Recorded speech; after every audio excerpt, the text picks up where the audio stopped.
বিএনপির প্রতিষ্ঠাতা জিয়াউর রহমানের ৪৩তম শাহাদাত বার্ষিকী উপলক্ষে জাতীয় প্রেস ক্লাবে আলোচনা সভার আয়োজন করে জাতীয়তাবাদী ওলামা দল।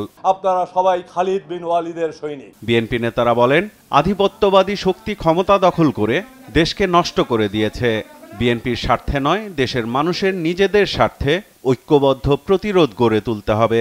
এই সমাজকে তারা দুর্গন্ধে একটা ডাস্টবিনে পরিণত করেছে। এখান থেকে আমাদেরকে মুক্তি পেতে হবে। এই বর্তমান ঠাকুরমার ঝুলিতে আছে আজিজ, বের হয়েছে, দেখেন না? এর ঝুলিতে আছে বেনজির, বের হয়েছে। এর ঝুলিতে আছে এই যে আনোয়ারুল আজিম আনার, বের হয়েছে ঝুলি থেকে।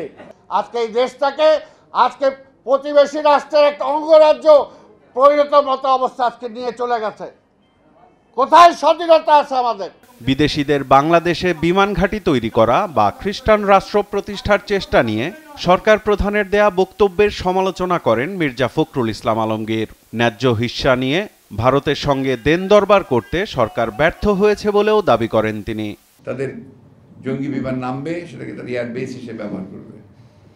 আর বাংলাদেশের একটা অংশ অর্থাৎ চট্টগ্রাম এবং মিয়ানমারকে নিয়ে নতুন একটা খ্রিস্টান রাষ্ট্র তৈরি করবার তারা চেষ্টা করছে। প্রধানমন্ত্রীর উচিত হবে এই মুহূর্তে জনগণের সঙ্গে তার প্রকৃত ব্যাখ্যা তুলে ধরা, কারা এটা চাইছে এবং কেন চাইছে, আর আপনারা কেন এটাকে এতদিন পরে প্রকাশ করছেন।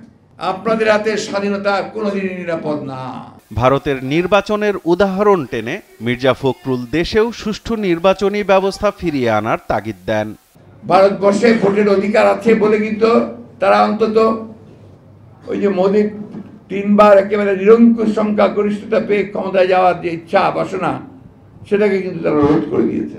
সেই অবস্থাটা আপনাদেরকে খেয়াল করে আমাদের কাছে আবার নির্বাচন ব্যবস্থাকে ফিরিয়ে আনতে হবে এবং মানুষ যেন ভোট দিয়ে তার নিজস্ব পছন্দ মতো প্রতিনিধি নির্বাচিত করতে হবে, তার ব্যবস্থা করতে হবে।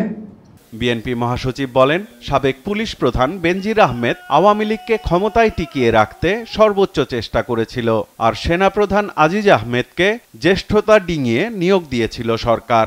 আওয়ামী লীগকে ডিফেন্ড করবার জন্য, তাকে ক্ষমতায় রাখার জন্য তিনি তার সর্বশক্তি নিয়োগ করেছেন। আবার আরেকজন আপনার সাবেক সেনাবাহিনীর প্রধান আজিজ, তাকে তারা অনেককে ডিঙিয়ে তার 2 ভাই চিহ্নিত সন্ত্রাসী জেনেও তাকে তিনি আর্মির চিফ করা হয়েছিল। সাইফুল রিপন, দেশ টিভি, ঢাকা।